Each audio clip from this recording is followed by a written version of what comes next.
value dari seorang manusia itu seperti apa. Jika kita melihat kepada kisah-kisah dari tokoh besar pun, tidak ada mereka yang tiba-tiba meraih kesuksesan. Pasti ada usaha keras yang mereka lakukan.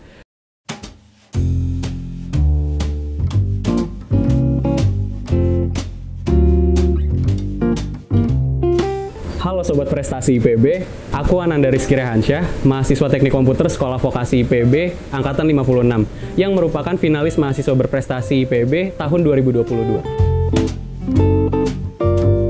Wah, sesinya baru dibuka dan aku langsung ditanya, bagaimana pandangan aku tentang hidup ini. Aku pernah dengar cerita soal gelas dan kopi.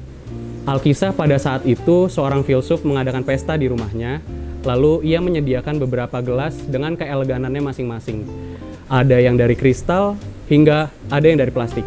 Ada yang mahal dan ada yang murah.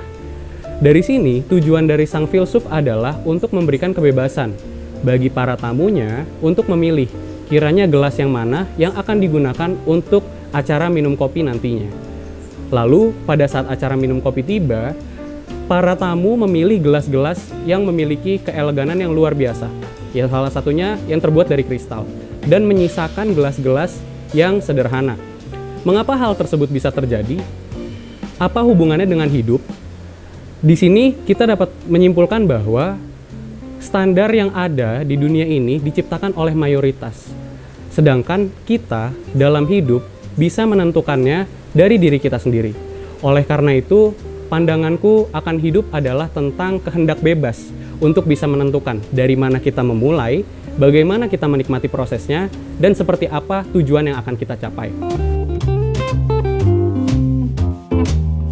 Bicara soal meaning of life, menurutku hidup itu tentang menciptakan jati diri, bukan tentang mencari jati diri.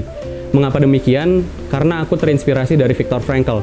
Frankl dalam bukunya Man's Search for Meaning menyatakan bahwa manusia yang dihadapi dengan situasi apapun akan bisa bertahan hidup apabila ia memiliki alasan dalam hidupnya. Sebagai contoh, Viktor Frankl memiliki alasan karena ia masih bisa berkontribusi lebih untuk dunia, karena ia memiliki tulisan yang belum ia selesaikan, dan ia memiliki keinginan besar untuk bisa kembali berkumpul bersama dengan keluarganya. Dari sini kita belajar bahwa apa yang menjadi perjalanan hidup dari Viktor Frankl memberikan cerminan bahwa kita yang terus mencari makna dalam kehidupan kita akan tahu kiranya apa yang menjadi tanggung jawab kita. Ketika kita sudah mengetahui tanggung jawab apa yang menjadi amanah yang ada di pundak kita, tentu kita akan memahami bagaimana kita menjalani hidup ke depannya melalui lika-liku yang ada, dan hal tersebutlah yang menciptakan jati diri kita. Atau tidaknya prestasi untuk hidup kita sebetulnya tergantung bagaimana kita mendefinisikan prestasi itu sendiri. Prestasi itu merupakan sebuah capaian yang dihasilkan dari usaha keras seorang manusia. Dari sini bisa menentukan nih, kiranya value dari seorang manusia itu seperti apa.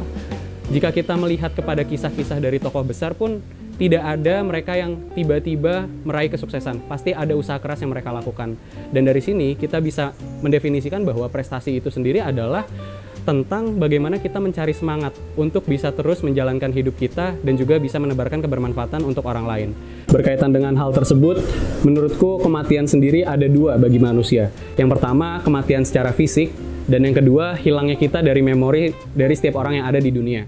Dari hal tersebut, kita bisa belajar bahwa untuk memperpanjang kematian kita perlu meraih prestasi sebagai wujud kita menebarkan kebermanfaatan yang dirasakan oleh orang lain. Dengan demikian, dengan kita yang memberikan kebermanfaatan kepada orang lain, maka kita akan kekal ataupun bisa diingat di memori orang-orang yang ada. Dan juga selayaknya tokoh-tokoh besar yang karyanya tetap hidup walaupun raganya telah mati.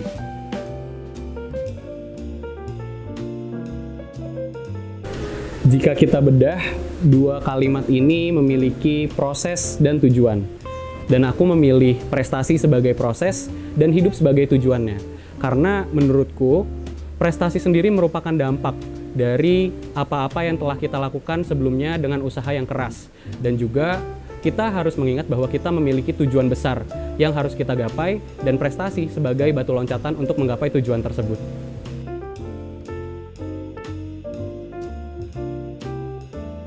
Untuk mengetahui titik tengahnya, tentu kita harus menentukan tujuan dari mimpi besar kita itu seperti apa.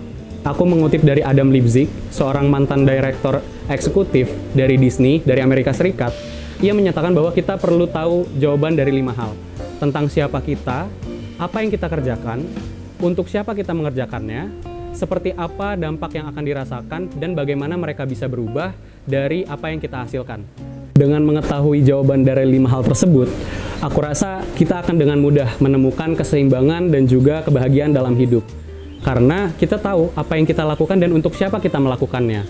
Dan juga dari hal ini kita akan tahu bahwa prestasi itu akan datang sendirinya sebagai bukti bahwa kita memiliki value dari kerja keras yang kita lakukan.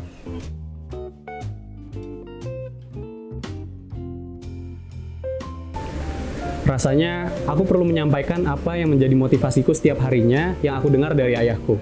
Beliau berpesan bahwa hembuskanlah nyawa kepada setiap langkah yang kamu ambil dan maknai setiap prosesnya.